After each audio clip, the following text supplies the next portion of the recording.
Some of the key issues in the modern conservative movement have been the removal of, quote, entitlement programs.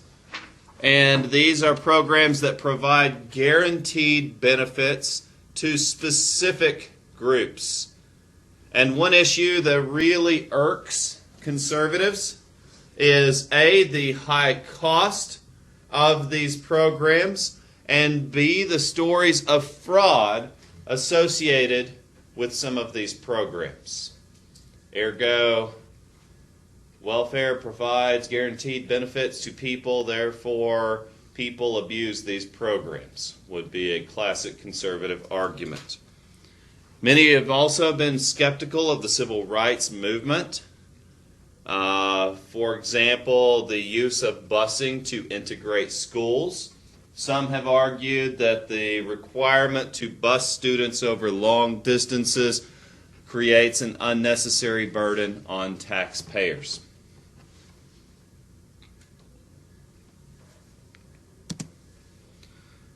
So, while conservatives are a very diverse group of people, they represent a coalition, meaning that while diverse in interest and backgrounds, conservatives unite around certain causes.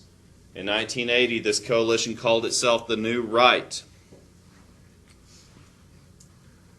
Some of these groups united around single issues.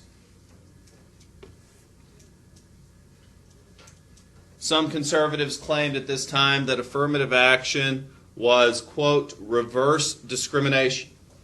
Now again, affirmative action is a program requiring special consideration of women and minorities in hiring and university admissions. And the federal government was able to implement this requirement into companies or programs or nonprofits that receive federal funding. Many claim this is reverse discrimination, that is, favoring minorities over white Americans. The Conservative Coalition was a collection of business and religious and other grassroots groups calling themselves the Conservative Coalition. This was the result of a number of right-leaning or conservative publications or think tanks, pundits who met to discuss issues relating to their interest and also to develop policies. And some of the goals of the conservative movement starting in 1980 were small government, family values, American patriotism and loyalty, and pro-business. So if these are values you highly place when voting, then you might be a conservative. So if these are goals you hope to implement above others, then you may find yourself voting for conservative politicians. Now, modern conservatism has its roots in the 1970s, partly due to religious revival. Television evangelists such as Jerry Falwell and his moral majority movement. And this televangelist preached that the United States had diverted from its moral course.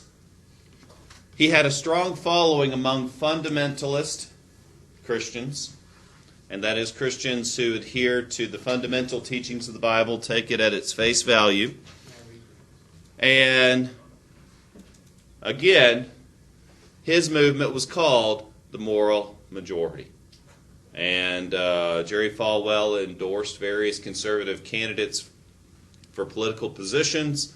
And so Christians, through this movement, were becoming what we call a political bloc. meaning voting together for particular political candidates and becoming a powerful political group.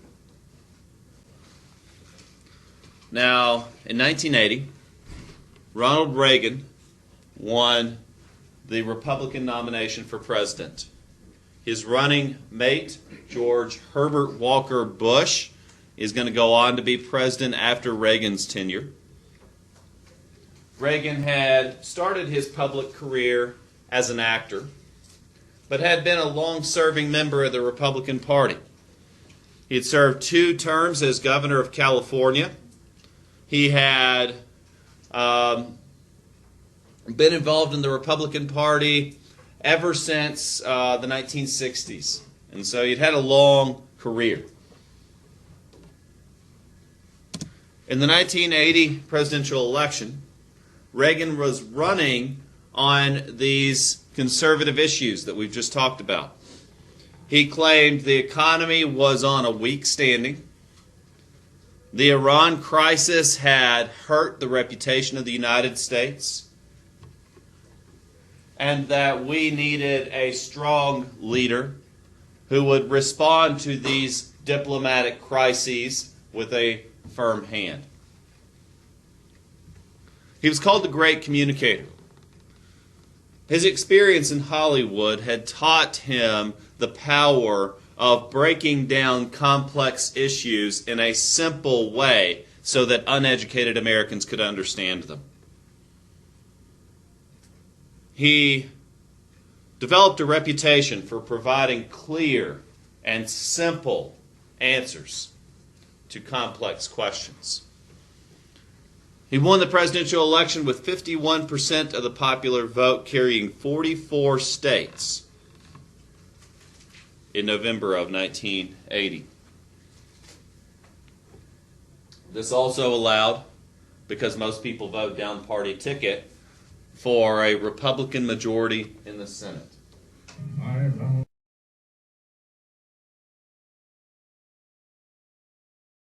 I, Ronald Reagan, do solemnly swear I, Ronald Reagan, do solemnly swear that I will faithfully execute the office of President of the United States. that I will faithfully execute the office of President of the United States. Congratulations, sir.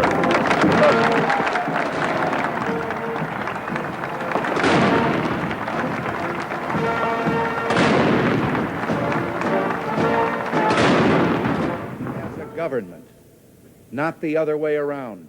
With his new conservative agenda, Reagan promises the most sweeping political shift since Franklin Delano Roosevelt created the New Deal in the 1930s. It is time to check and reverse the growth of government, which shows signs of having grown beyond the consent of the governed.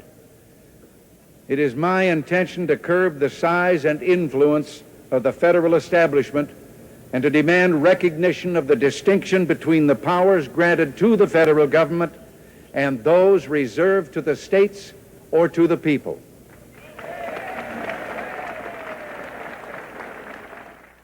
Let us begin an era of national renewal. Let us renew our determination, our courage, and our strength. And let us renew our faith and our hope. We have every right to dream heroic dreams. Those who say that we're in a time when there are no heroes, they just don't know where to look.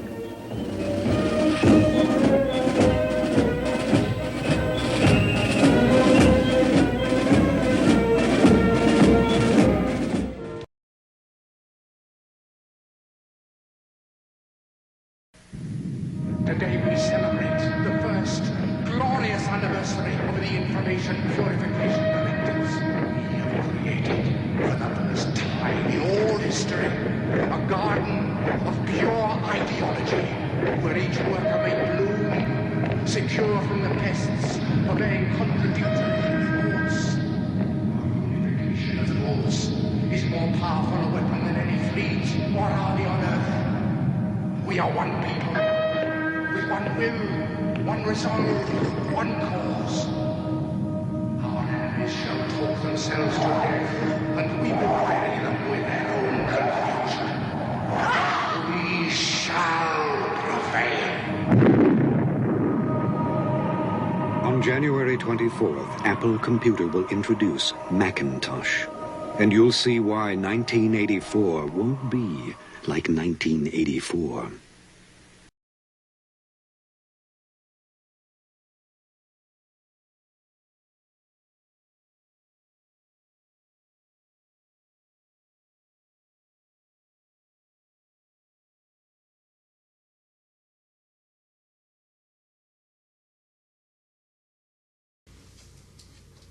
Now, let's define what Reaganomics mean.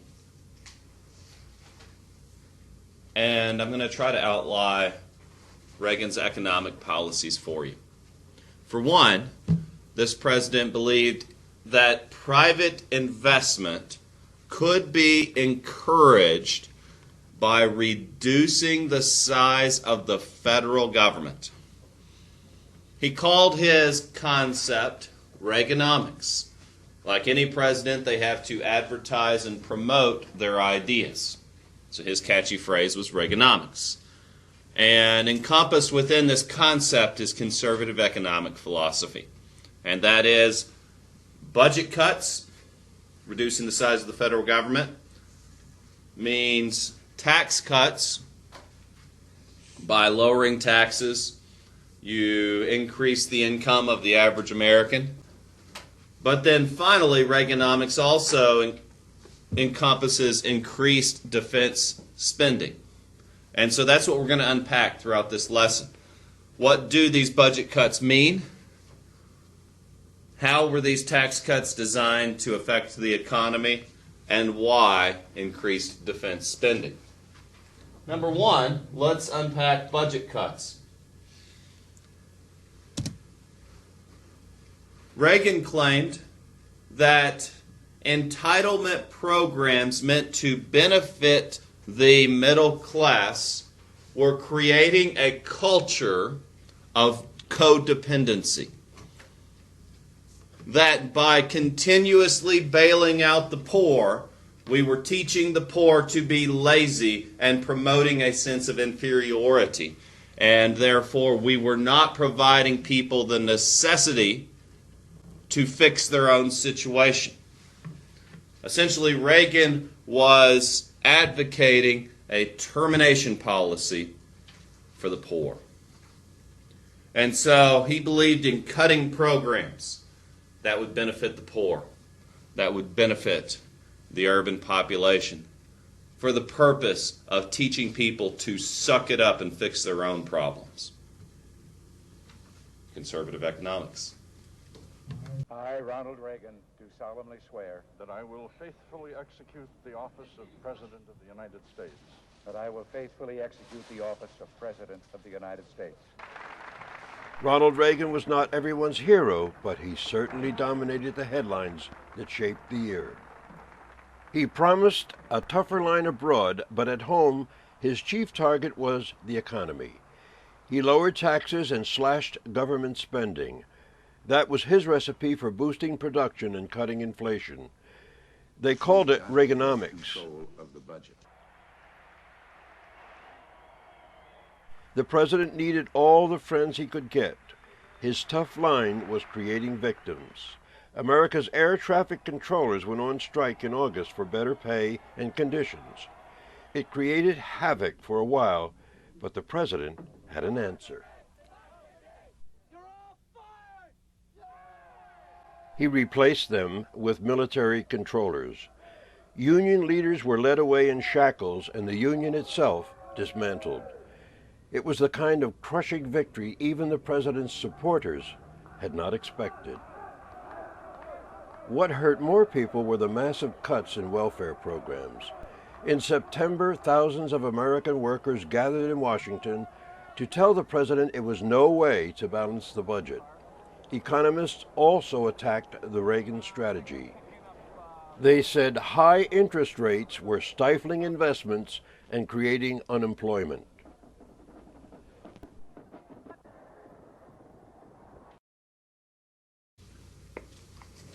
All right, so these tax cuts.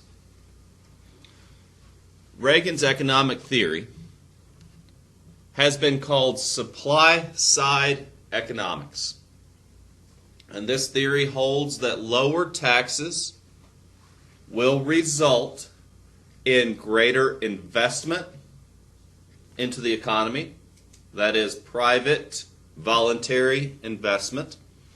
It will result in greater productivity because with more investment into the economy, the American economy can grow, meaning that businesses can hire more employees.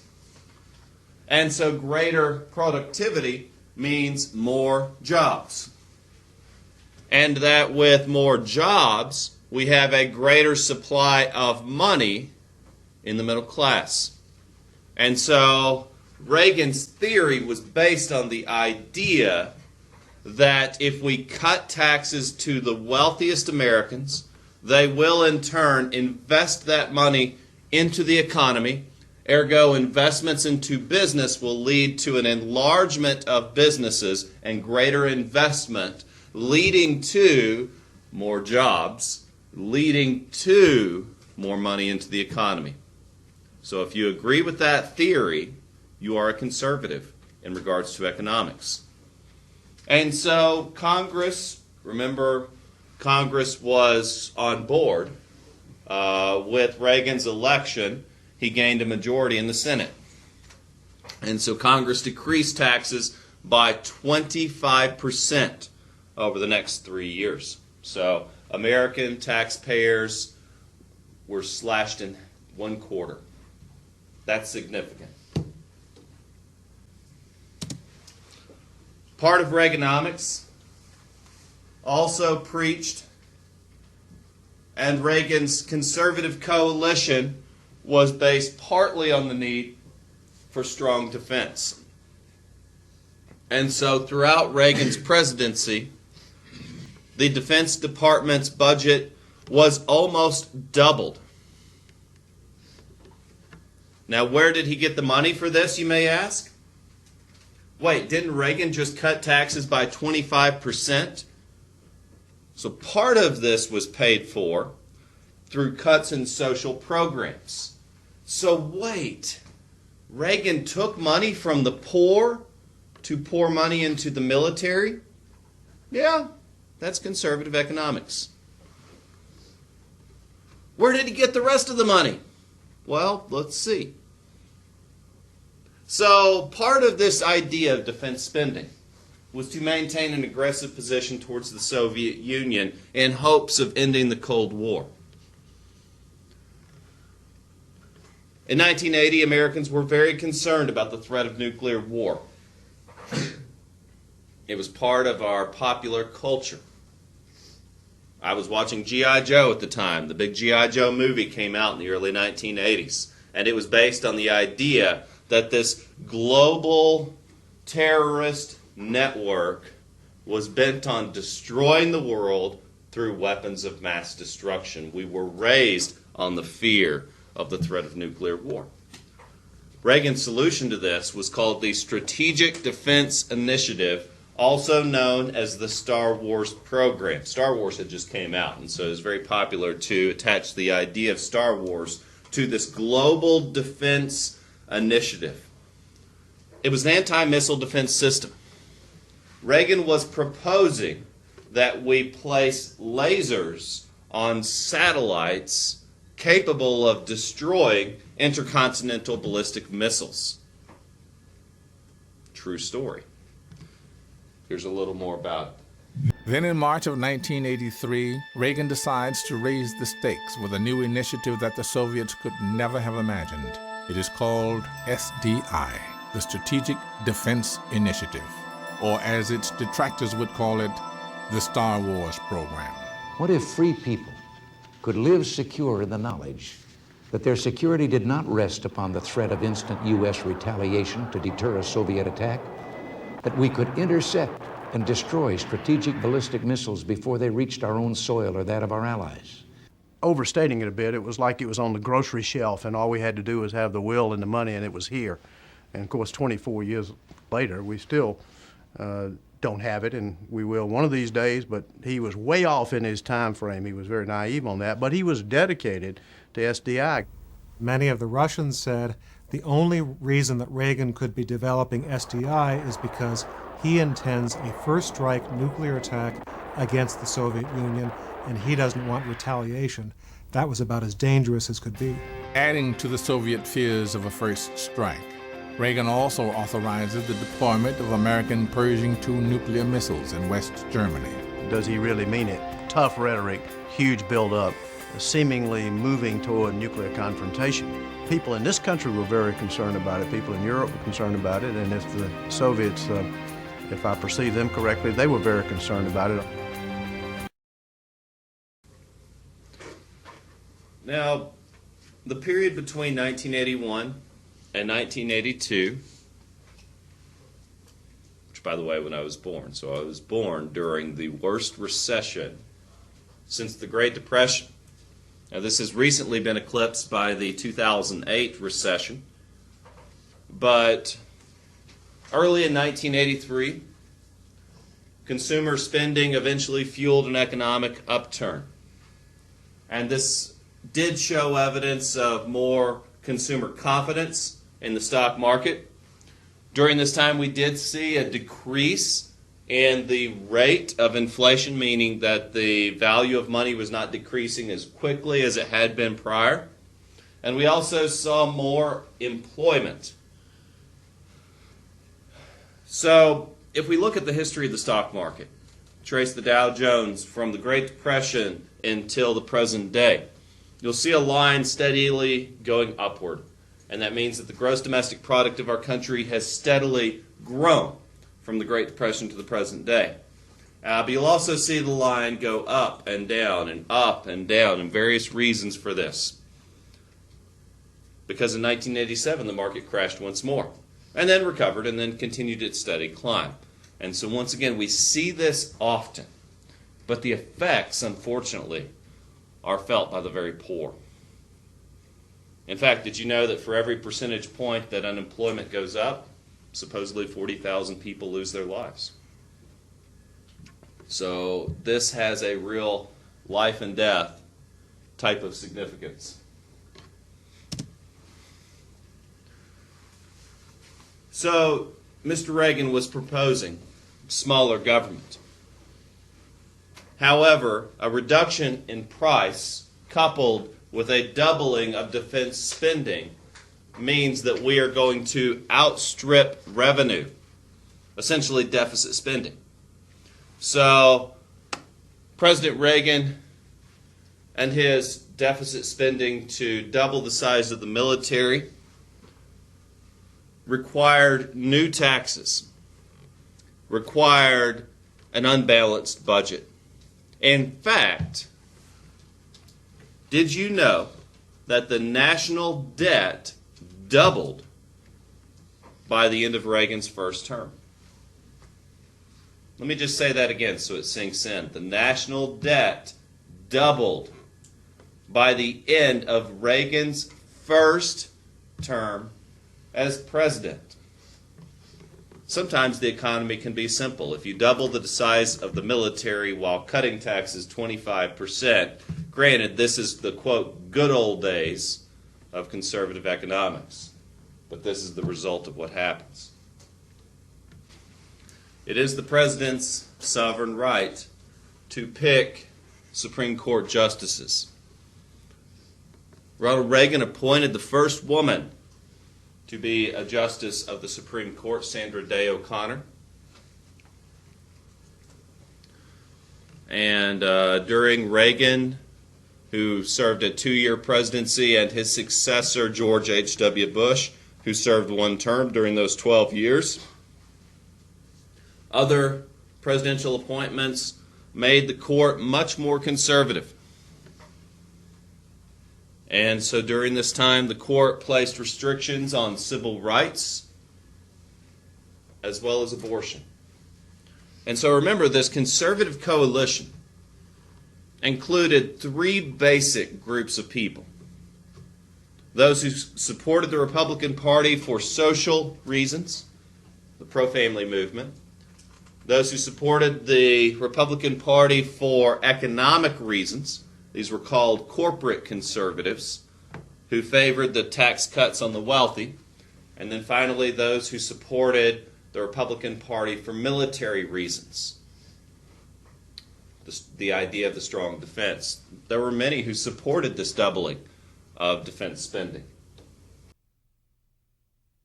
One of my proudest days in office came when I appointed Sandra Day O'Connor to be the first woman in history on the United States Supreme Court. Now, Reagan reduced the size of the government through deregulation. And this means that by reducing the number of regulations on businesses, the idea is this would make the cost of doing business cheaper. This would lead to increased competition because more people would be able to enter private business, which would lead to, through the free market, lower prices for American consumers. That's the theory. Because when we think about the free market and we think about globalization, what that means is that the lowest bidder wins, that we vote with our pocketbooks. And that also means the outsourcing of labor to the third world. That also means that where things can be made most cheaply, they can in turn be sold the most cheaply. And so that means that manufacturing jobs are going to go overseas. Reagan also cut the budget of the Environmental Protection Agency because Reagan also began the era of the denial of climate change. And so part of the conservative coalition has been the denial of the idea that man has an impact on our environment.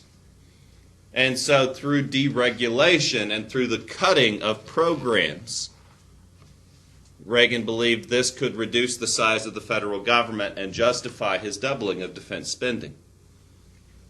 For example, under Reagan, the Interior Department, the department in charge of all public lands, it is through this executive department that our national parks are maintained, our national forests, our state forests, DuPont, Pisgah, the Smokies, etc., are maintained.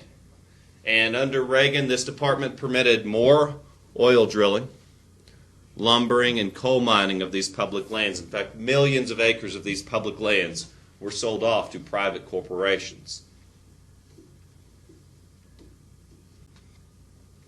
Now remember, this Reagan coalition, this idea of redefined conservatism, what groups are attracted to this idea? And a coalition means a diverse group of voters. You have people supporting the Republican Party for various reasons. Some of these are business people. These are the people we would call corporate conservatives who support the Republican Party because of these lower taxes for the wealthy. Groups of Southerners.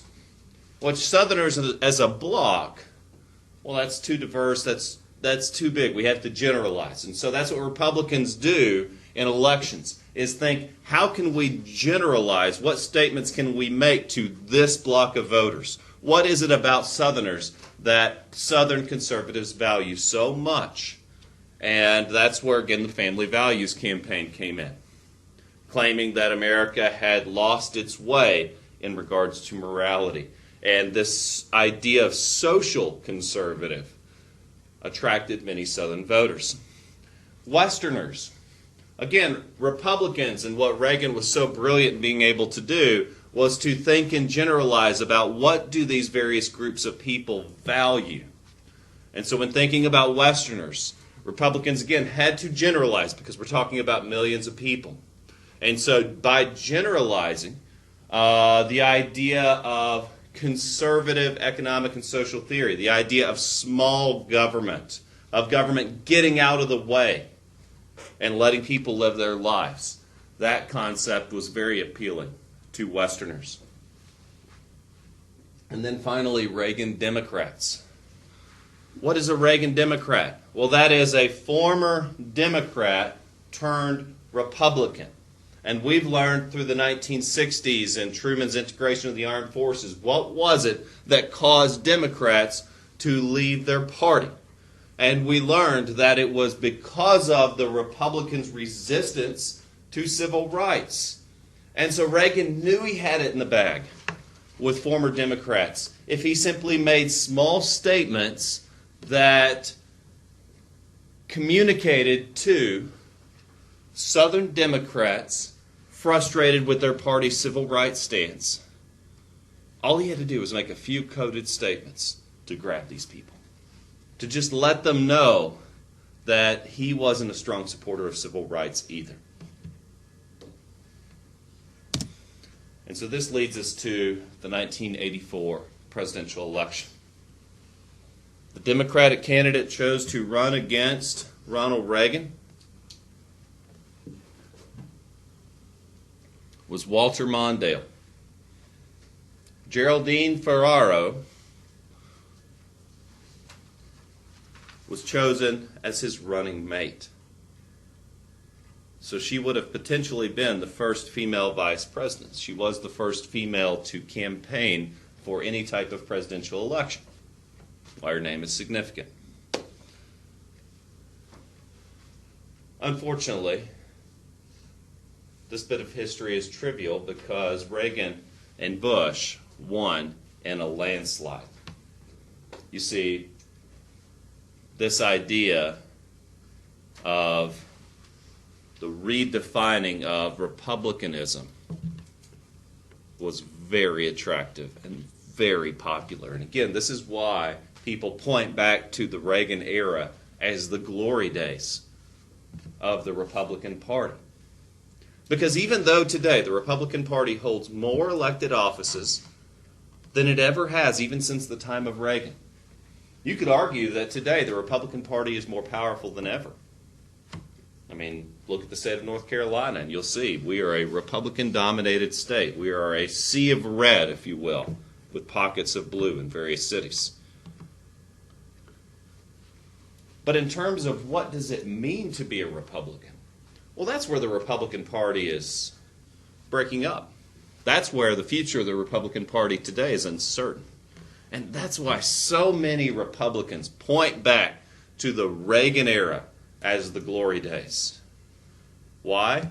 Well, because Reagan redefined what it meant to be a Republican, and he got a lot of people to jump on board. He was able to attract the, quote, elites through tax cuts for the wealthy. And we all know that the 1% has a huge degree of control. And so the Republican Party was able to attract that wealthy group by saying, hey, guess what? I'm going to let you get out of a lot of taxes. Ergo, I'm going to let you make lots more money. And so they were on board for economic reasons. But then, well, hey, the 1%, in regards to a democracy, they only represent a small amount of votes. So the Republican Party needed a coalition involving the poor. And so now they have to think about how do we sell this idea of tax cuts to the wealthy and greater defense spending offset by a cut in social spending. How do we sell that to the poor? Because what we're doing is taking money from them and giving it to the rich. And Reagan pulled that off better than maybe anybody ever has. In fact, his ideas were so popular. And to be fair, the middle class was growing throughout the 1980s. Many Americans felt economically comfortable. And of course, we tend to blame or give credit to the state of the economy to the president, though I hope we know by now it's not that simple. But since the economy was doing well in 1988, the Republican candidate for President George H.W. Bush kept stressing the ideas of conservatism. In fact, I remember this as a kid. His most famous slogan while running for president was, "Read my lips. No new taxes." Now, granted, that was a lie, but whatever. Read my lips. No new taxes. That's all Bush had to say, and that got him 53% of the popular vote, winning most of the electoral votes And it was seen as a conservative mandate, meaning that Americans clearly wanted these ideas to continue. At least that's how it was interpreted.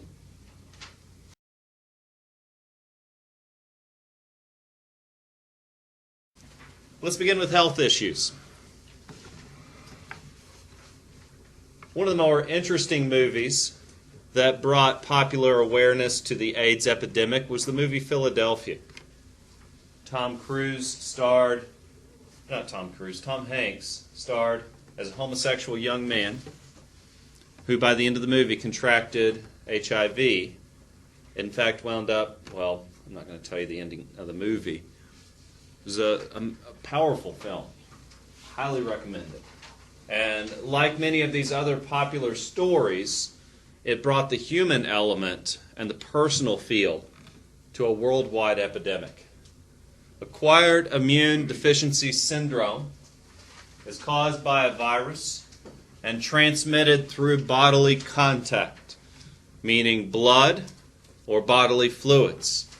It cannot be transmitted through coughing, unless you were to come in contact with bodily fluids, not simply through oral transmission, meaning drinking after someone will not give you HIV or AIDS.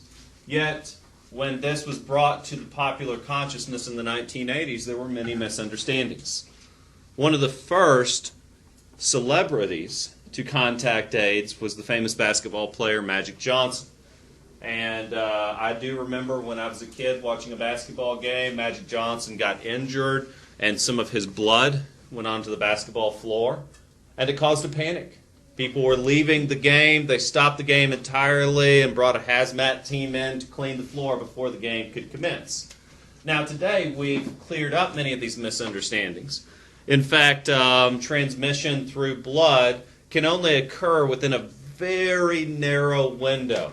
The blood would essentially have to drop from the person immediately in contact with another person with an open wound. Think blood brothers rubbing wounds together.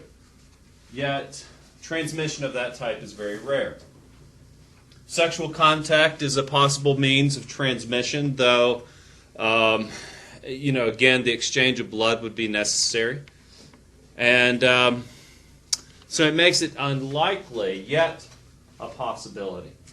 And again, many misunderstandings.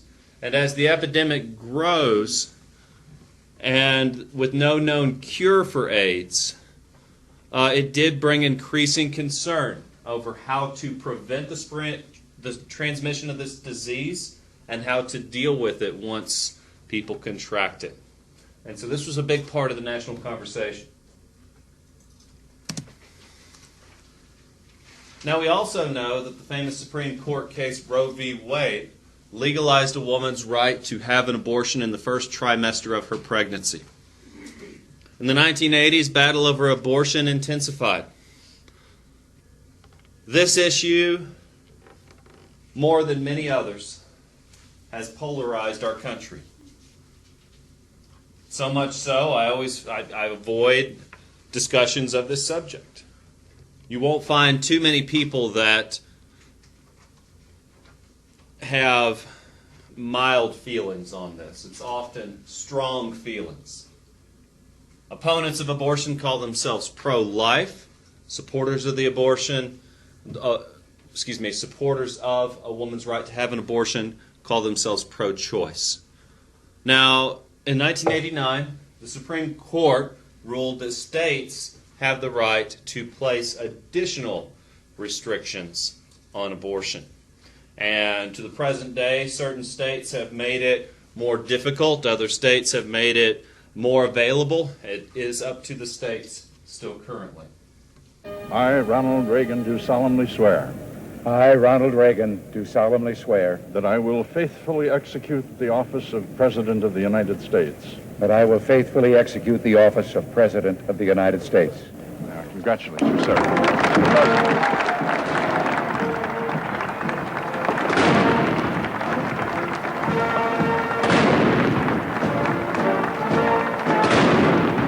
As a government, not the other way around. With his new conservative agenda, Reagan promises the most sweeping political shift since Franklin Delano Roosevelt created the New Deal in the 1930s. It is time to check and reverse the growth of government which shows signs of having grown beyond the consent of the governed. It is my intention to curb the size and influence of the federal establishment and to demand recognition of the distinction between the powers granted to the federal government and those reserved to the states or to the people.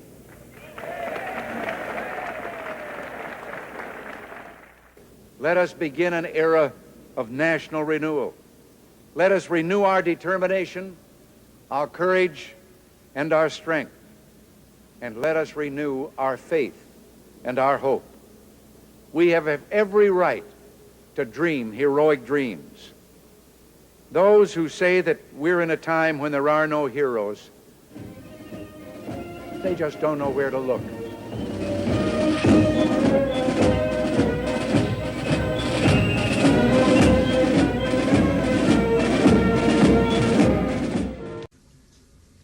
Another issue to come to the forefront in the 1980s. Drug use, abuse, and dependence is nothing new. Humans have been consuming and abusing drugs throughout our history. Some occur naturally, some through chemical processes. Even alcohol dependence goes thousands of years back. And yet the war on drugs, as it was called, began in the 1980s. Ronald Reagan's wife, First Lady Nancy Reagan, started the Just Say No to Drugs campaign. The War on Drugs campaign has had a remarkable impact on our country, both in the media, in popular culture, in regards to the number of Americans in prison. Today we have more incarcerated Americans than any other industrialized country. We have more prisoners per capita than China. Our prison system has become one of the largest institutions in our country, and it is currently run for profit in many cases. So the Just Say No to Drugs campaign has been part of an endeavor to expose children to the message that drugs are dangerous. And the results are difficult to measure. Drugs are just as available as they ever have been. And yet this so-called war on drugs has been going on for more than 30 years.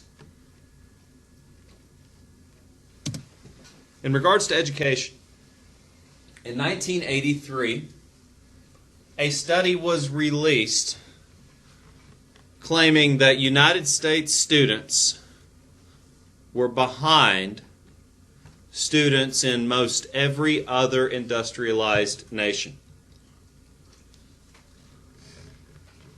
This little bit of data is not entirely accurate, because I'd like to point out a few facts.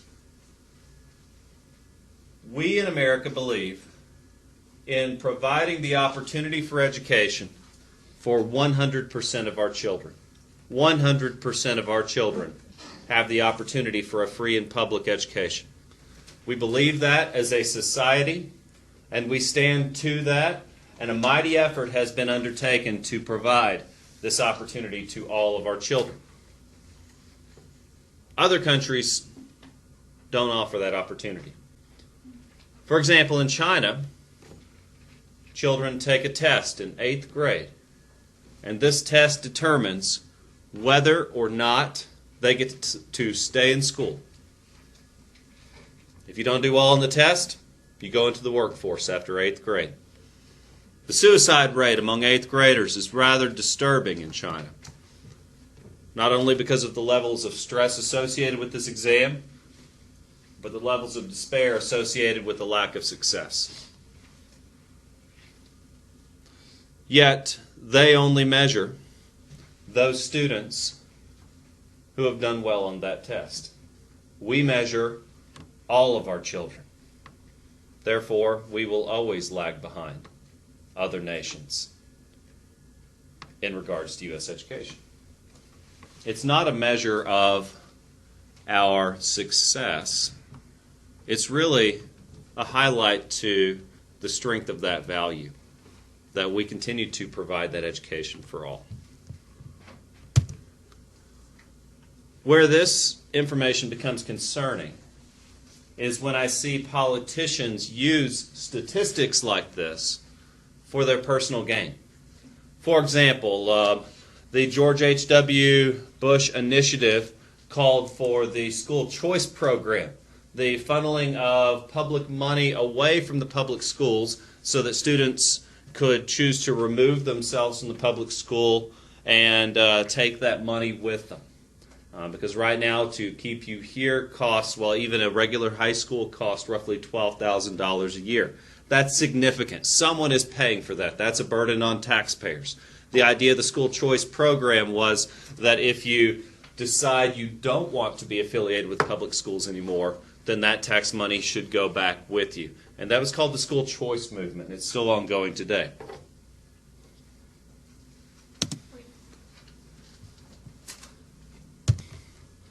The urban crisis. American cities have deteriorated, and I use that word deteriorated loosely.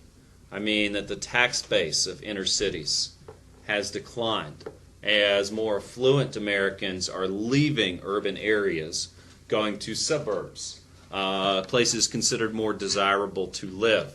What I'm about to show you is footage of the Rodney King beating. Not too long ago, we talked about violence in law enforcement, and I'd like to show you video evidence of this one case. So what we're looking at, and I apologize for the quality of the video, this was shot by a bystander, is we see that Rodney King has resisted arrest. He was charged with public drunkenness, and he has now been subdued.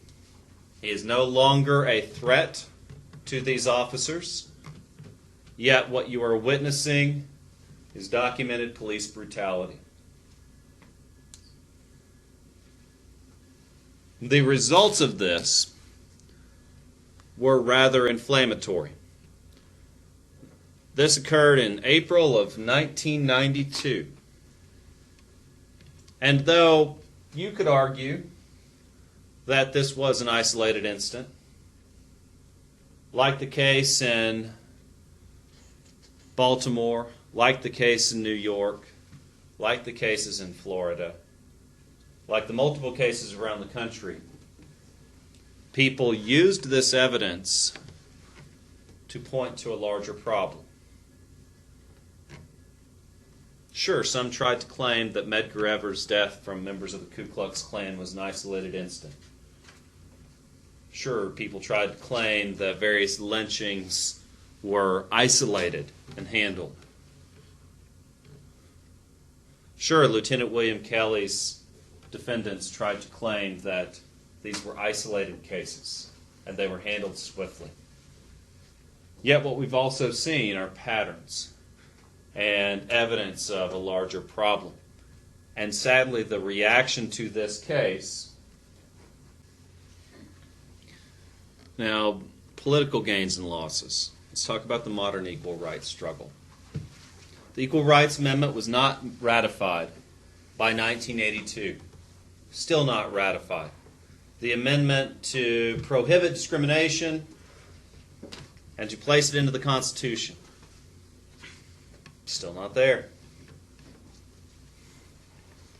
Now, President Reagan did appoint 2 women into cabinet-level positions. The number of women elected to political offices did increase throughout the 80s and 90s and has increased through the present day, though I would argue that actual political representation for gender and race is not there. You know, we're not yet at roughly 50% women in politics. We're not there yet at equal representation for minorities.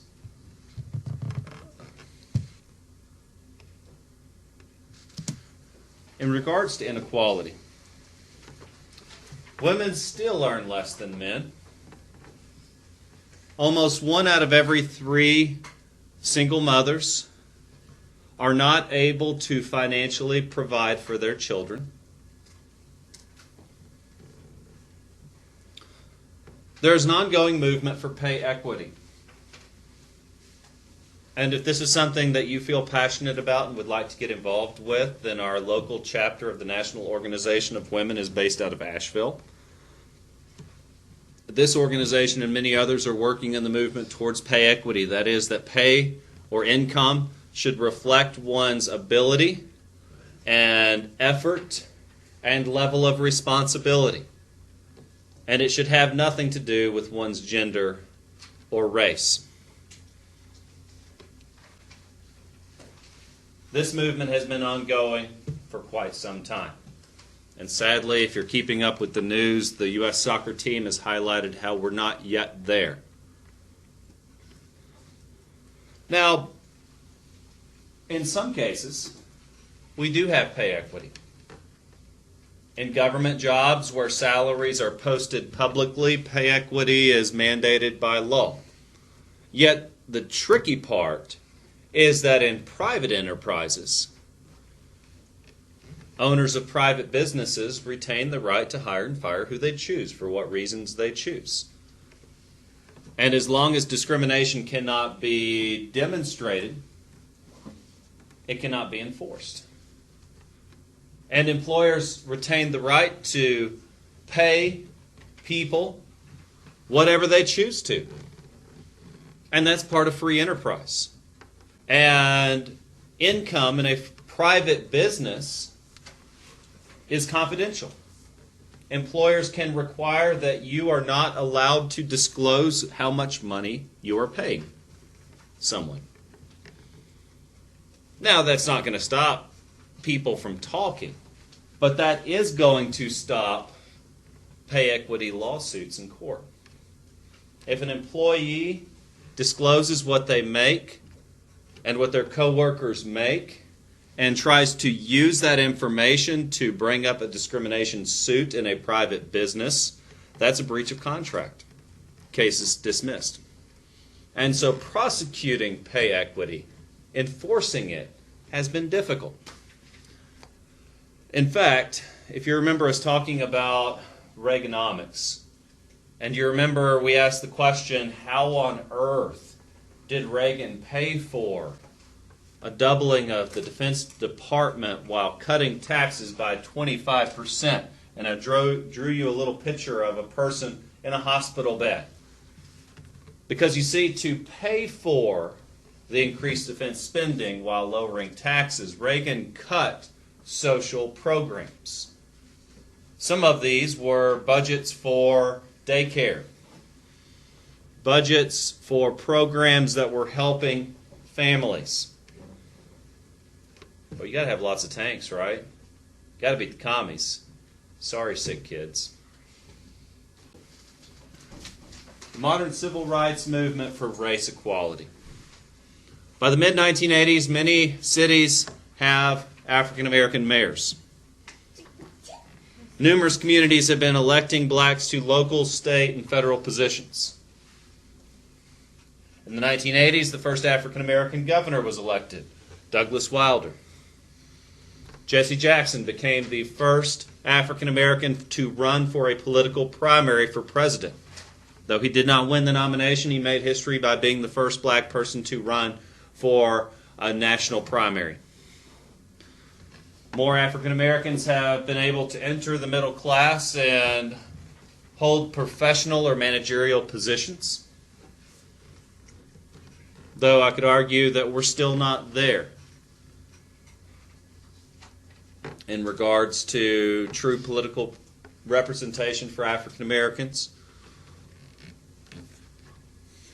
Minorities still experience higher levels of unemployment and poverty than that of white Americans.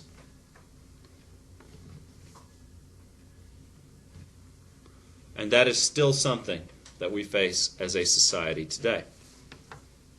Now, for those of you who have prepared presentations about the Back versus the University of California, the U.S. Supreme Court, which overturned affirmative action, that was a landmark case in the 1980s, which placed limits on affirmative action, namely the removal of quotas.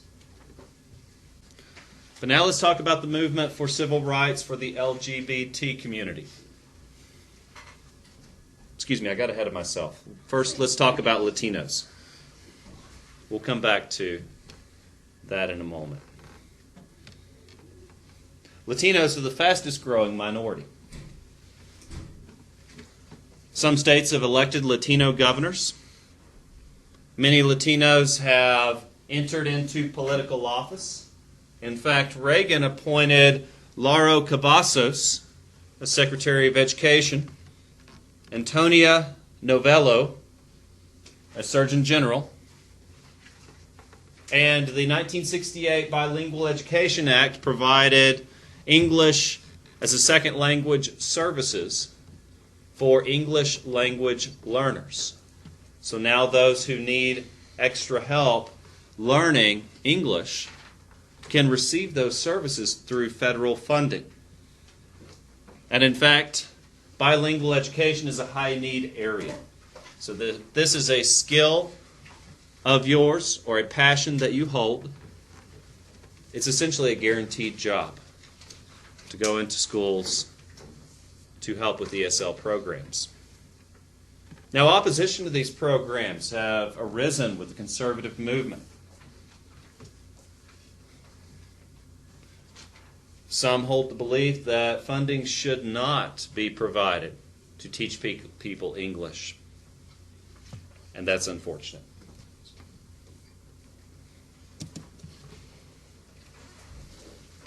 President Reagan cut federal funding for Native Americans, particularly in areas of health care, education, and social services.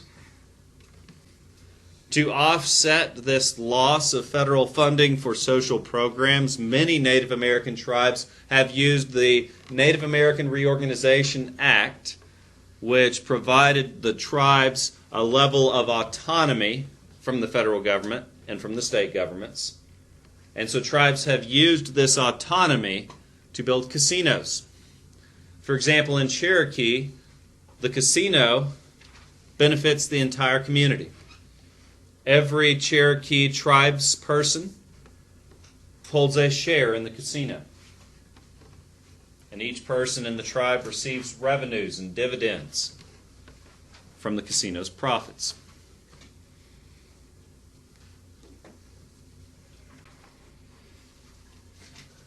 The Asian American population in our country is the second fastest growing minority.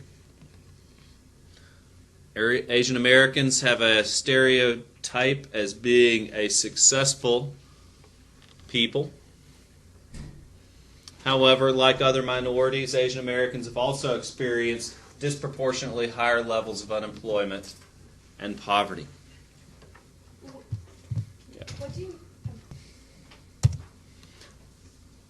Now, the gay rights movement in our country. Like any other people group, the LGBT community has sought for equal rights, greater representation in our political sphere, greater protection from discrimination. The movement has suffered setbacks from conservative opposition, using tragedies like the AIDS epidemic against the LGBT community. However, the civil rights movement, this is very much an ongoing civil rights movement, has led to a new surge of activism, has called for laws to ban discrimination on the basis of sexual orientation. Some states and communities have even passed laws outlawing discrimination, and I would argue that North Carolina still has a ways to go. And by the way, if you would like to get involved in the movement for equality for sexual orientation. There's actually a rally in Hendersonville at the courthouse at 5 o'clock today. So.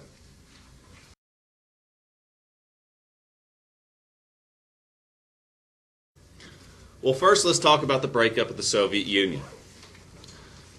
The last premier of the Soviet Union was named Mikhail Gorbachev. He was the General Secretary of the Soviet Communist Party. Now, for several reasons, the Soviet economy was under a great deal of stress.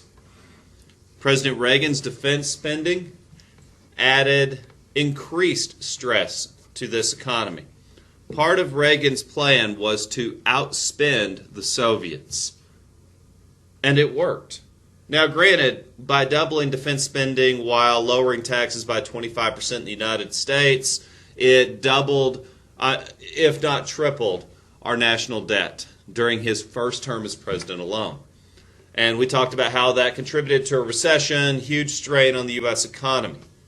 Well, part of his scheme was to challenge the Soviets to an arms race. When the Soviets saw that we were increasing our defense spending, they increased their defense spending. And when we doubled our defense spending, they had to do the same. And because of this added pressure on an already stressed economy, the Soviet Union was on its way to its demise. Now, Gorbachev decided to allow some new freedoms in the Soviet Union. And these are two Russian words that you need to understand. Number one is glasnost. Glasnost was the beginning of a free speech movement in the Soviet Union. That means that Soviet citizens would be allowed to criticize the government. There would be limited freedoms of the press. And for the first time in Soviet history, people could openly criticize policies of the Soviet government. Now, the next plan is called Perestroika. And this was the beginning of a movement in the Soviet Union towards democracy. The idea of these two policies was to create better relations with the United States, to end the Cold War, so that the Soviets could decrease their defense spending and hopefully remake themselves to be more sustainable. These better relations resulted in a major treaty. It's called the INF Treaty for Intermediate Range Nuclear Forces Treaty. Through a mutual agreement with the United States in arms control, the USSR was able to reduce the amount of money it was having to spend on weapons of mass destruction, again, to prioritize its economy. It's this, or they face the possibility of an economic collapse. And so Gorbachev's policies were very much a survival measure.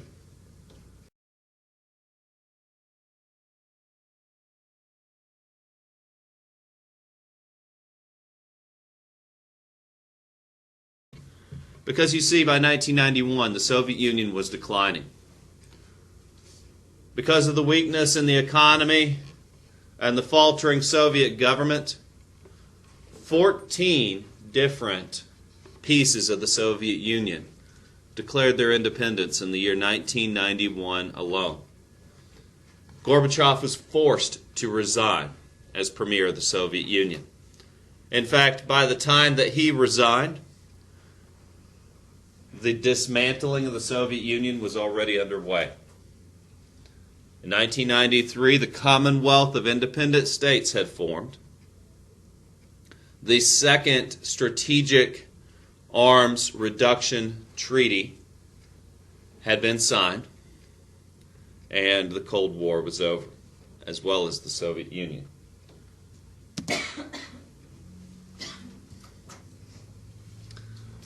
Mikhail Gorbachev had reduced Soviet control over Eastern Europe.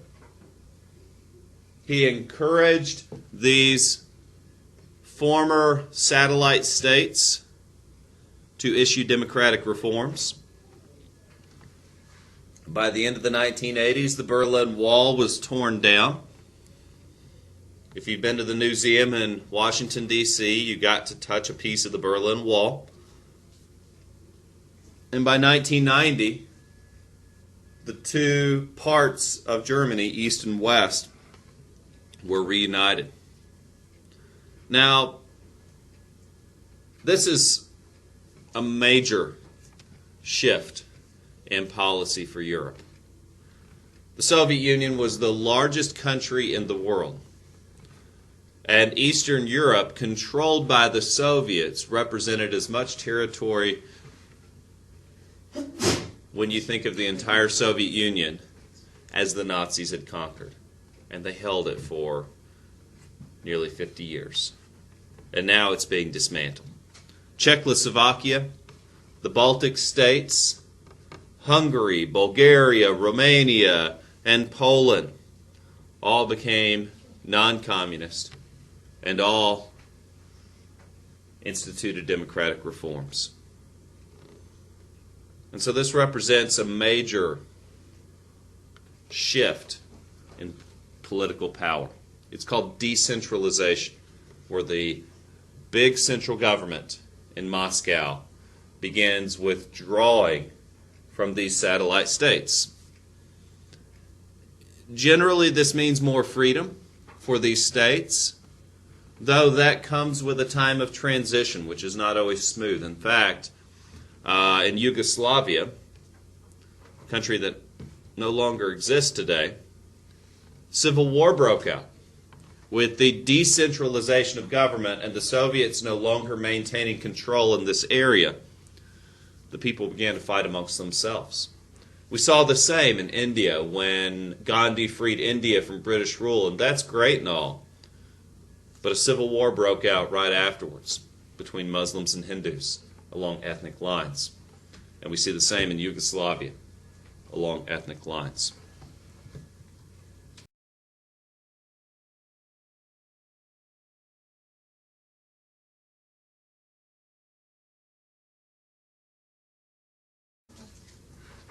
Now, in the 1980s,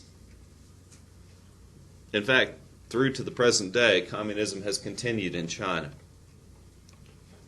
However, China has changed a lot since their communist revolution in the 1940s. China has loosened their business restrictions. They've stopped price controls. And these are trends toward economic liberalization, meaning that while China maintains the political structure of a communist nation, and they do maintain a tight control over their citizens and economy, they're more capitalist than they ever have been. I mean, hey, isn't most of the stuff that we use made in China? So there is quite a bit of commerce ongoing.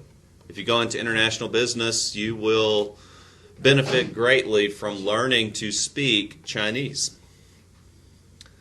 Now, with this trend towards economic liberalization, many Chinese citizens believed that their government was moving in the direction of the Soviet government and hoped that they could look forward to a democratic system of government. In fact, many students began to demonstrate and protest for the rights of free speech, and the largest demonstration in the 1980s for free speech was at Tiananmen Square. And I'm going to show you some videos and photographs of Tiananmen Square, among other cities. Unfortunately, this revolution did not have a happy ending. The premier, Li Peng, ordered the military to disperse the protesters by any means necessary. Thousands were killed. And we have this famous photograph of the Chinese student standing at Tiananmen Square. When the tanks rolled in to stop the protesters, this young man stood in front of the tanks. We don't know a lot about him because he's never been seen again. There's video footage of this. The tanks come to a complete stop. They attempt to go around the young man, and he moves himself in front of the tanks. Notice he's completely alone. And then the video cuts off. We have no idea what happened to him. We can only assume he was killed because thousands of others were. But that's courage.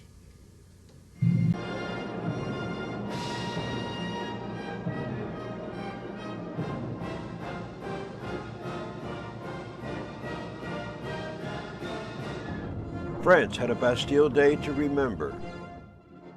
But even Paris's dazzling anniversary was overshadowed by memories of the terror, not that of 2 centuries ago, but the terror of 1989.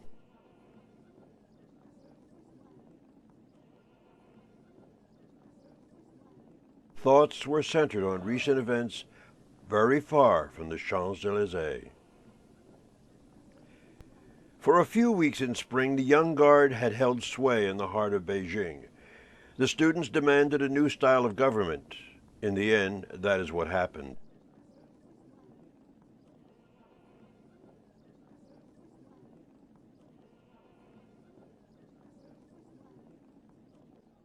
On a night in May, Tiananmen Square became a killing ground.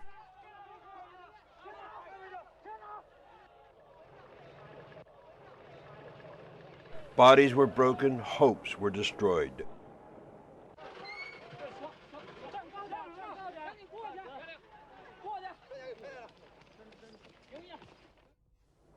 The People's Army had moved against the people and crushed all they inspired.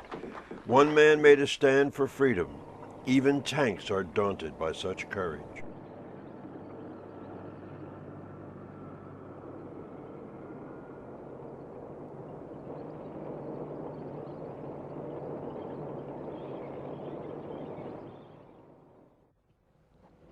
But still the gunfire continued, random and deadly.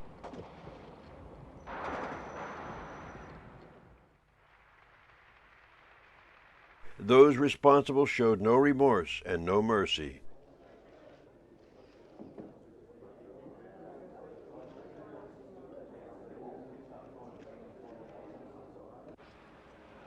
It was left to others to mourn.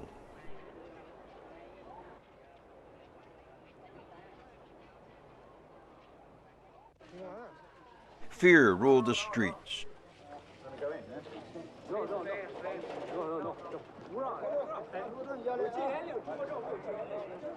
Dissent was a capital offense.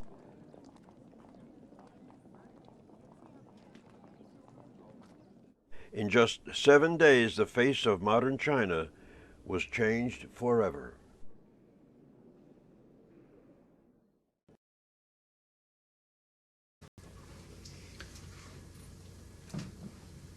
Now, from the beginning of the Cold War until the 1990s, the United States involved itself in hundreds of small conflicts around the world.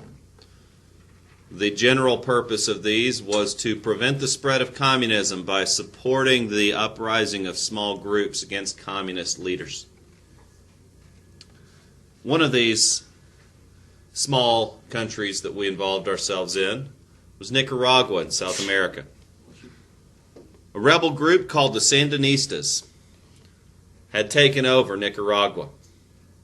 President Carter sent them aid.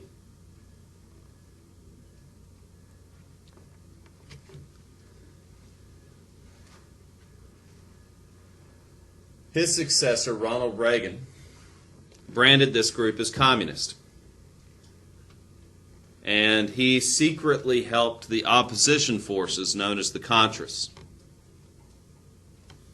By 1990, with Reagan's support, the Contra leader, Violeta de Chamorro, was elected president and began to issue democratic reforms. And this is all well and good. In fact, we've seen this in many cases where the United States supports democratic uprisings against communist regimes, whether true or not. And we'll come back to the sticky details of the Iran-Contra affair in just a moment. Meanwhile, another situation in 1983. The movie Hamburger Hill, starring Clint Eastwood, is based on this event. President Reagan sent troops to the tiny island of Grenada to depose a pro-Cuban government there and replace it with a pro-United States government.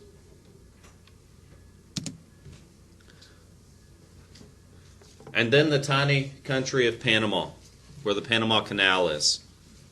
President George H.W. Bush sent troops to arrest the dictator Manuel Antonio Noriega for drug trafficking.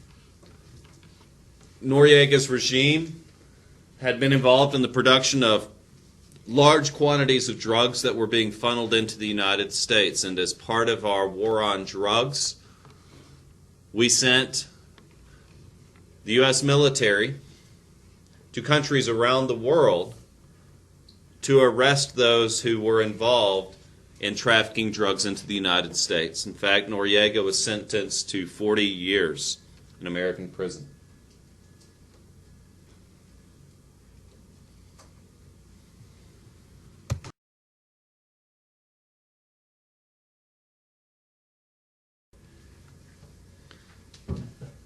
Now, the supporting of the Contras against the Sandinistas sounded much like any other U.S. intervention under the Truman Doctrine during the Cold War. But the trick to this one is there was some backhand dealing going on. You see, in 1983, terrorists loyal to Iran took American hostages in Lebanon, which is a small country just north of Israel. Now, President Reagan went on television and said clearly the United States does not negotiate with terrorists.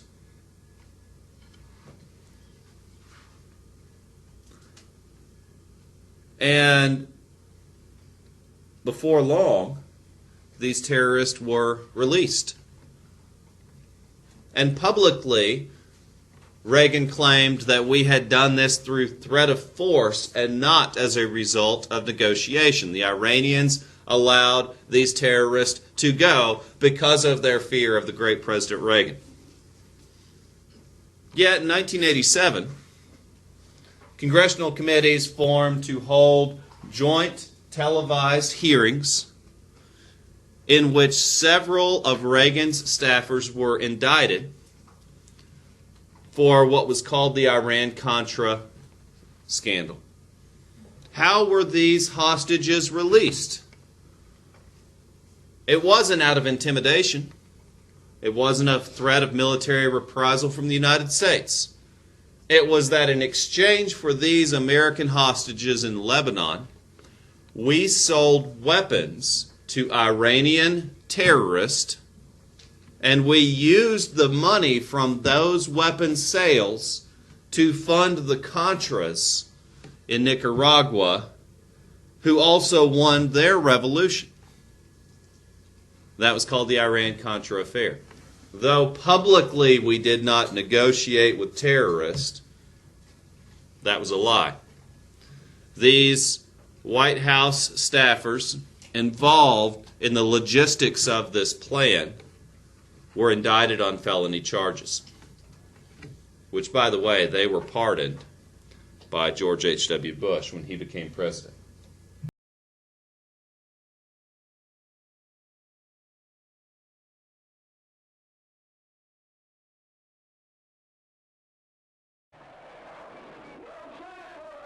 At the beginning of the year, Iran celebrated the 7th anniversary of the revolution by the Ayatollah Khomeini.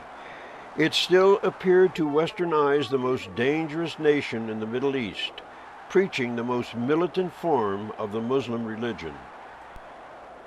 Iran was not a country you had any dealings with if you could avoid it, but it became public in autumn of 1986 that both French and Americans had privately decided that you could not avoid it in dealing with the Iranians because Iranians had influence over their religious supporters in Lebanon, and those religious supporters held both French and American hostages. In their messages, the captives contrasted their plight with the efforts to get Nicholas Danilov out of Russia with the apparent lack of effort to save them. The official American position was that it refused to negotiate with terrorists, but unofficially it had negotiated. This was confirmed publicly by the Iranians. American officials secretly visited Tehran and offered the Iranians weapons in return for the release of their hostages. It was also revealed that the Israelis had acted as middlemen in the dealings. The hostages were released.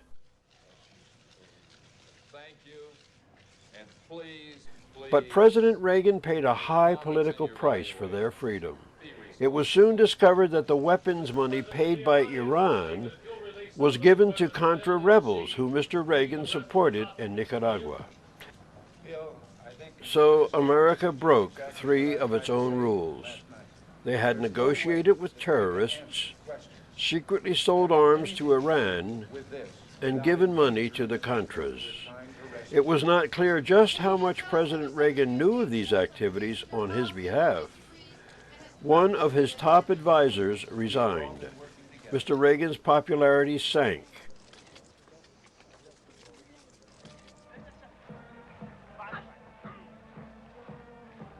Meanwhile, Iran's war with Iraq, one reason why Iran needed American weapons, ended its 6th year this September. The war has killed about 200,000 people thus far. And this brings us to the first Persian Gulf War. Iran was at war with Iraq, and Iraq's dictator Saddam Hussein had amounted a very large national debt as a result of this war.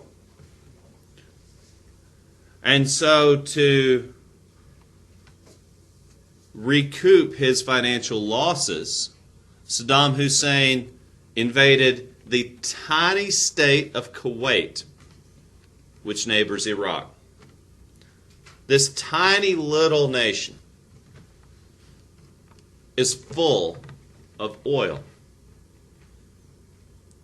And for its size, it is one of the largest stores of oil in the world.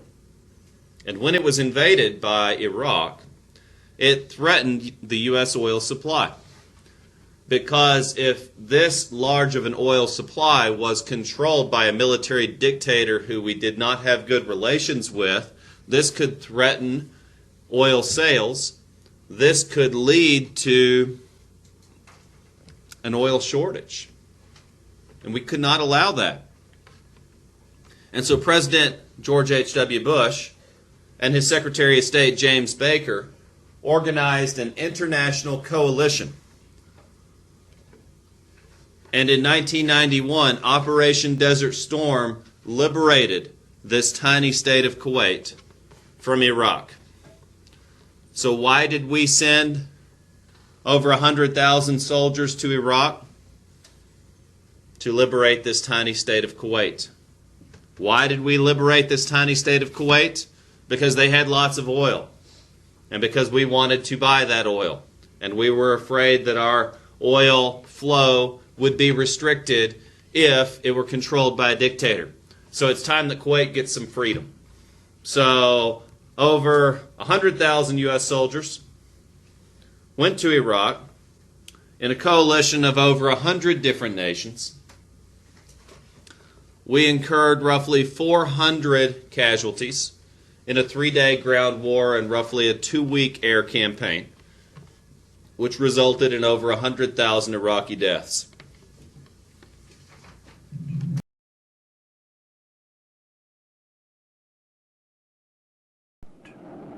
When more than words finally began to be exchanged in the Gulf, there was an ironic sense of relief for many of the alliance troops there.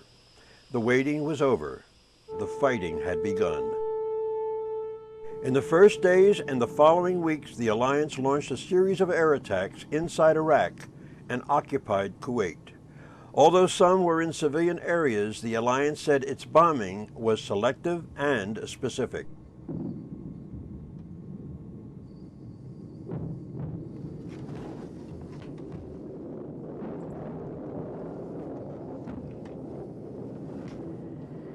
The initial excitement of pilots saying they were receiving little or no opposition in the skies was tempered as the first report of aircraft losses came in.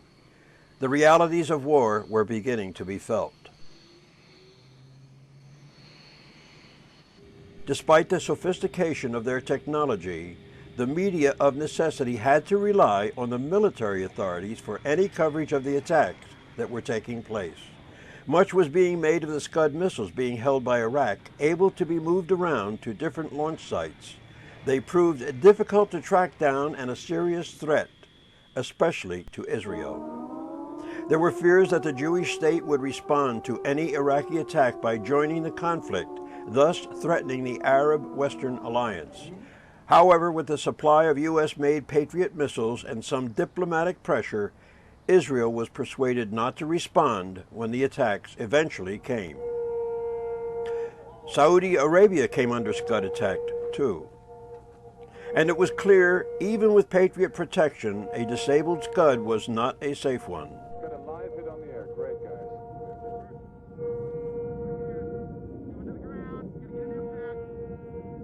Some did die in these attacks, and damage was caused as this one on Saudi Arabia. But ironically, it was to be in the last days of the war that a Scud claimed the lives of 28 American Marines. While appearing to stand little chance in the military conflict, Iraq was to take the initiative in the propaganda war. When United States aircraft attacked Baghdad in February, they bombed what they said was a military command bunker. The Baghdad authorities said the building was an air raid shelter. More than 200 people died and many more were injured. This created strains within the coalition.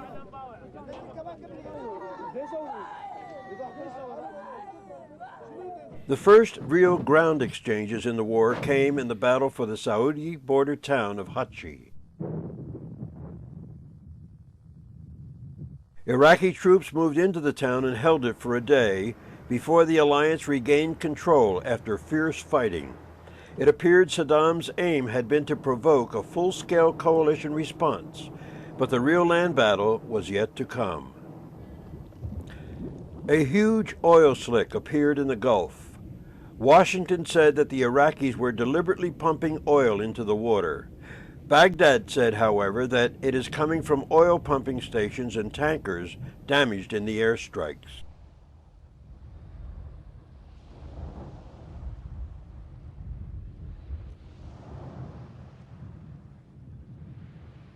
Tension was rising perceptibly in the Gulf until on February 24th, the long-awaited coalition ground offensive began. The fight would be short, but horrific. Alliance casualties would be low, but the exact number of Iraqis and Kuwaitis killed during Iraq's occupation would never be known.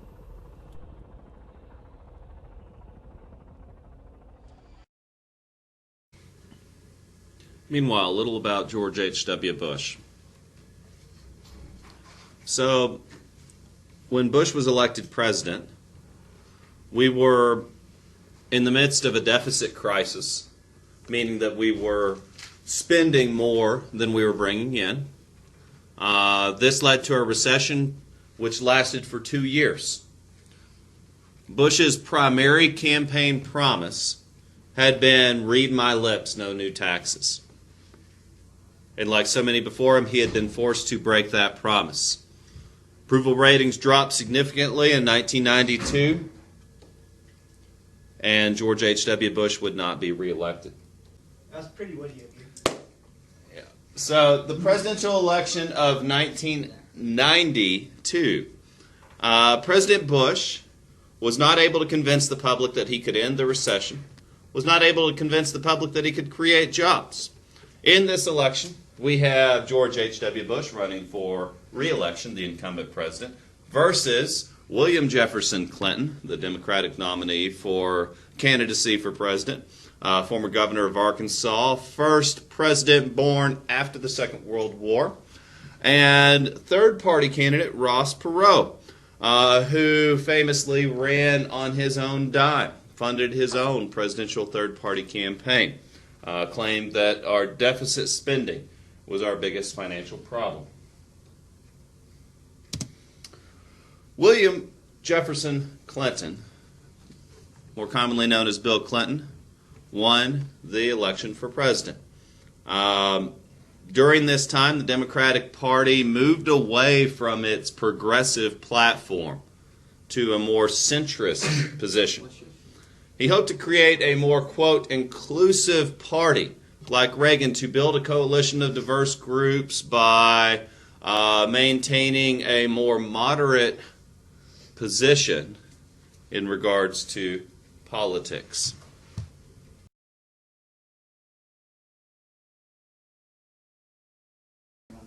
So while President Clinton was elected in 1992, he pledged to create affordable health care, especially for uninsured Americans.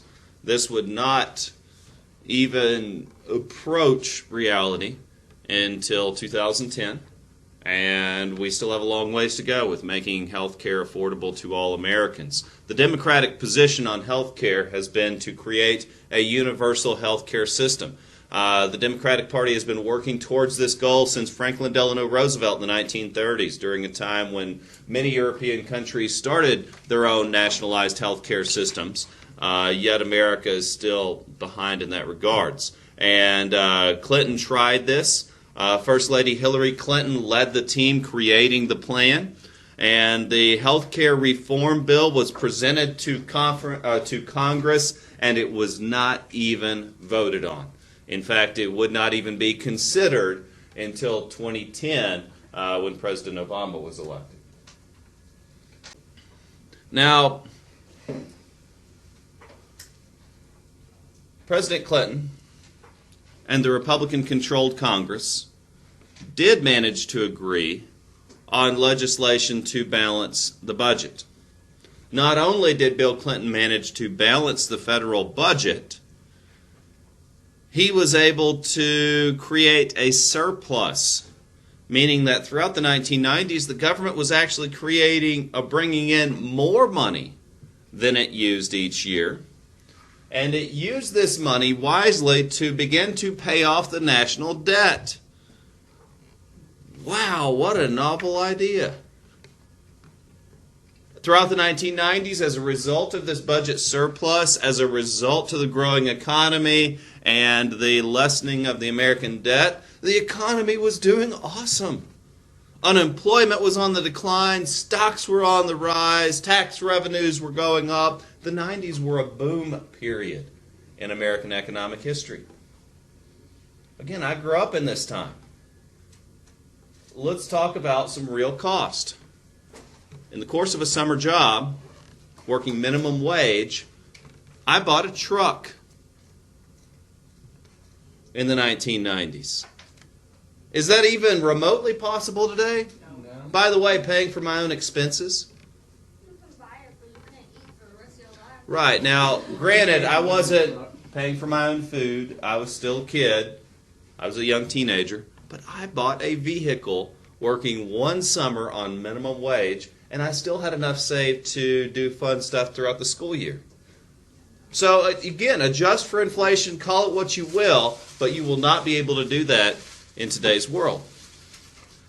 Maybe you buy a moped or something. Yeah, unless somebody gives you a car. So the 1990s were generally a more prosperous time for our country. In 1996, states received block grants for welfare. If you remember Nixon's revenue sharing plan, the states could decide what they chose to do with the federal money they received. However, limits were placed on how long people could continue to receive welfare benefits. This was called the Welfare to Work program. Did you know that President Clinton was able to get more people off of welfare than any other president since it was created? Through partly his welfare to work program, partly also because of the strength of the economy at this time. In fact, under this program, millions of people were able to successfully move from welfare to gainfully employed.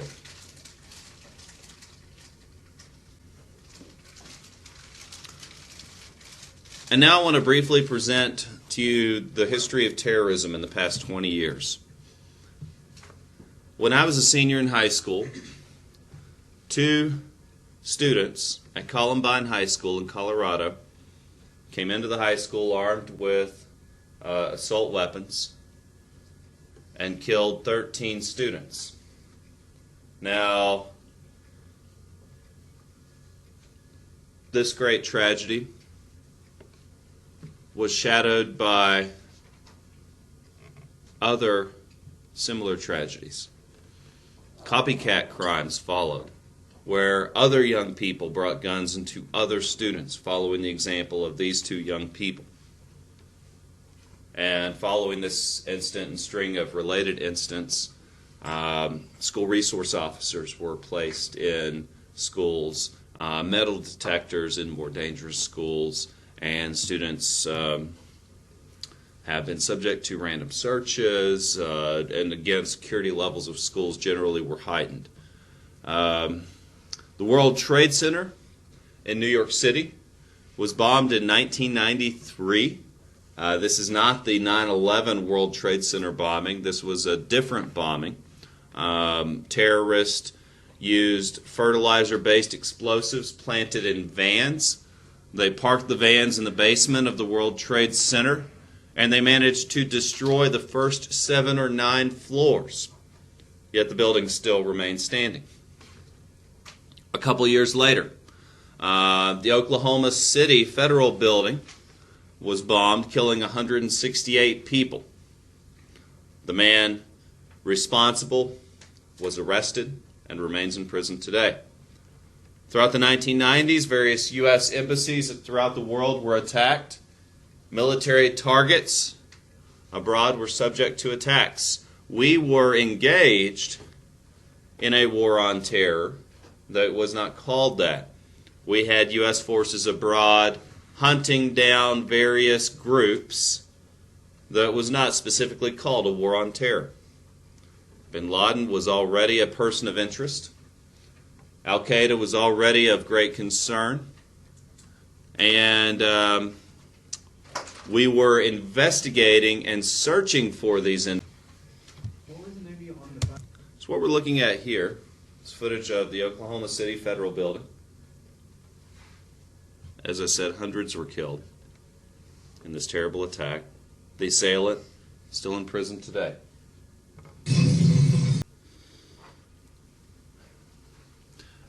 Now, foreign policy challenges from the 1990s. The United States and Russia began to cooperate on economic as well as arms control issues.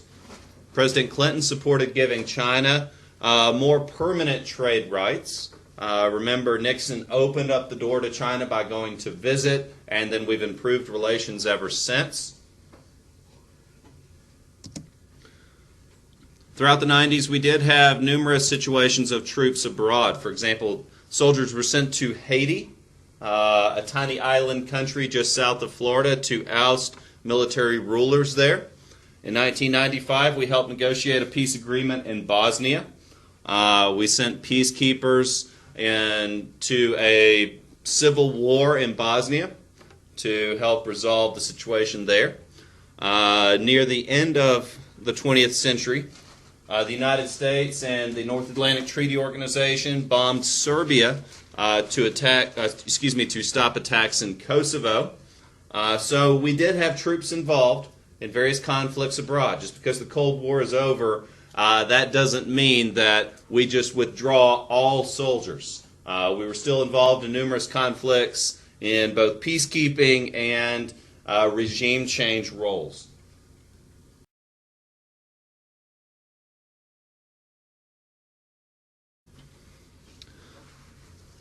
Now on to your essay.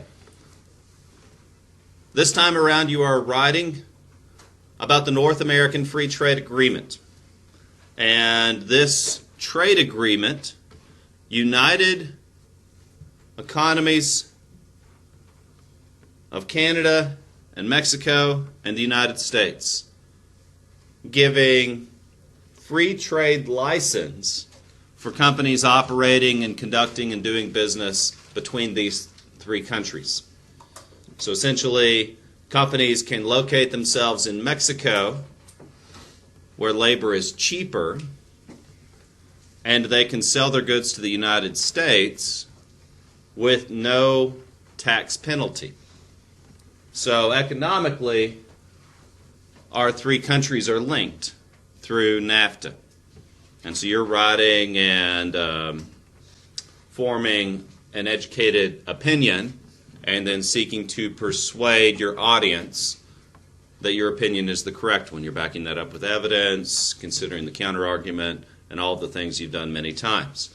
Critics to NAFTA claimed fear that this could lead to a loss of jobs.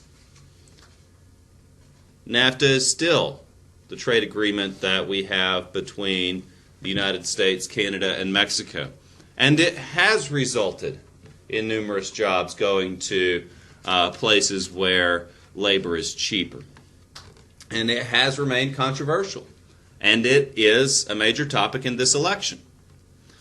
Now, proponents of this have pointed to the economic prosperity it's brought for other countries, the international competition that it's opened up, resulting in better products for lower prices. Again, there are two sides to the story, and that's why you're doing an essay on it.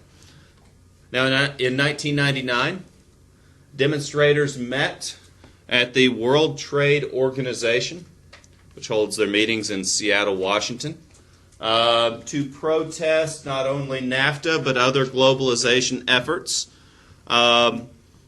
In response, police and demonstrators also clashed in 2001 at the Summit of the Americas in Quebec in Canada. And plans have been made and have been discussed for a free trade agreement to open up this same type of license for the entire Western Hemisphere, giving all of South America the same trade rights that the United States, Mexico, and Canada enjoy. That has not yet been done, but those plans have been discussed. Now, in 1994, the Republican Party took control of Congress. Newt Gingrich led this movement, becoming the new majority Speaker of the House for the Republican Party.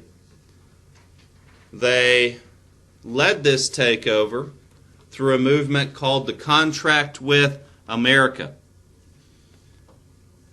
House Republicans promised that if they were granted a majority, they would pass laws requiring a balanced budget,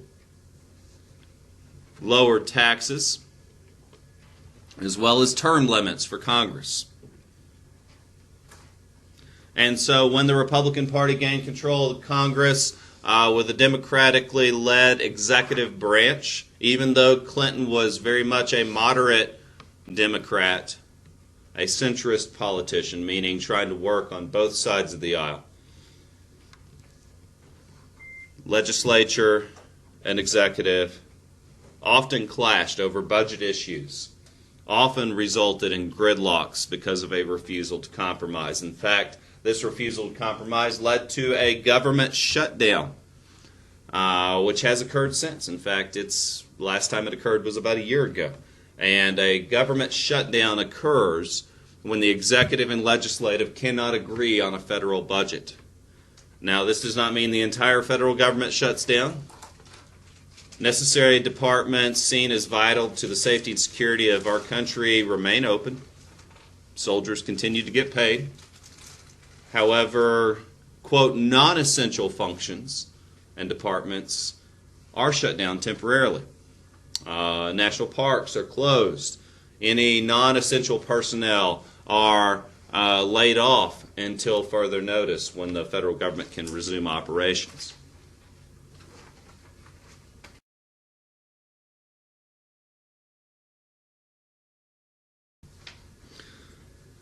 In 1996, Clinton won re-election. Key issues were a budget standoff that the Republican Party was causing. Clinton's famous campaign slogan, "It's the economy, stupid," helped gain him quite a bit of support because, let's be honest, the economy was booming through the 90s, and a lot of people were giving Clinton, or the president often claims credit for the economy, and the president is often made the scapegoat of a bad economy. The economy was booming. Clinton's election was almost a sure thing. Running against him was Senator Bob Dole, and then Ross Perot ran third party once more. Now, I'm sure you all heard of the sex scandals that plagued the Clinton administration. President Bill Clinton was accused of not only improperly using money for the governor's race in 1984, so a bit of an election scandal, but more importantly, he was accused of lying under oath about an improper relationship. I don't know if you've heard the famous phrase, "I did not have sexual relations with that woman." It was in regards to a White House intern named Monica Lewinsky, who accused the president of improper behavior while in office. Several other interns came forward and accused the president of the same. Evidence was found proving that the president had engaged in improper relations with this intern. Biological evidence was found on Monica Lewinsky's dress, linking the president to this individual in an improper way. The House approved impeachment articles, number one of perjury and obstruction of justice, and President Clinton became the second president in the history of the United States to be impeached while in office. Now, that means a trial is going to ensue. A trial to determine whether or not to fire the President of the United States. So far in our history, this has never happened. No president has ever been fired while in office. The closest we came was Nixon. He resigned before that could happen. The Senate did acquit the president, and he did serve out the remainder of his term. Meanwhile, the election of 2000, also known as the closest election in the history of our country. Okay, now the election of 2000. The Democratic candidate for president was former Vice President Al Gore versus Texas Governor George W. Bush. Ralph Nader ran third party, essentially on the Democratic Socialist ticket. That was a third party candidate. He gained very little support. In fact, he was shut out of most national debates, and it was mostly seen as an election between the Democratic Al Gore and the Republican George W. Bush. It was an extremely close race. So close, in fact, that the last state to report their election results was the state of Florida, and they couldn't seem to get it together. On the first vote, when the first election results were counted, the lead kept going back and forth. And the election was so close that whoever won the state of Florida won the presidential election. Now, in the first count, George W. Bush had won by only 527 votes. So that means that George W. Bush was going to be president because of 527 votes. That's what we call within a standard error of measure, meaning that it's so close, somebody could have counted the votes incorrectly, and they probably did. It's so close that if they counted them again, it's likely there would be a different result. And so the Democratic Party sued, and they claimed that this was too close to call. And they also found that there were several ballots that were counted incorrectly. Today we use an electronic method for collecting votes, but at this time the ballot was using scantrons, meaning these cards. And you would punch who you would like to vote for. So you would physically punch a hole in the card. They would run the cards through a counting machine, and that would determine the elector for the president. These cards are rather inaccurate because there's several problems. There's what's called a dimpled chad, meaning that you punch a hole, but it doesn't go all the way through. And then there's what's called a hanging chad, which is where you have the card and then the little piece of the hole is hanging on. In both those cases, your vote does not count. If you don't clearly punch a hole all the way through and then remove the little piece of paper, your vote didn't count. And so what Gore was able to successfully demonstrate is there were enough of these dimpled chads and hanging chads to sway the outcome. And so a revote was conducted. And as the revote was going on,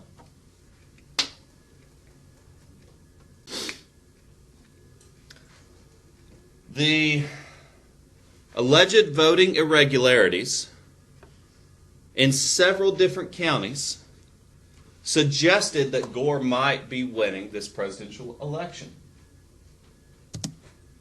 So the Republican Party sued. They sued, and it went to the U.S. Supreme Court. They said the recount needs to stop, and the original results need to be counted. That the original results need to be the ones that count, and that Bush needs to become the President of the United States.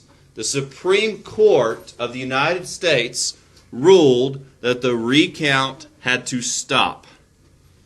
And so Bush got the votes from Florida and became the next President of the United States.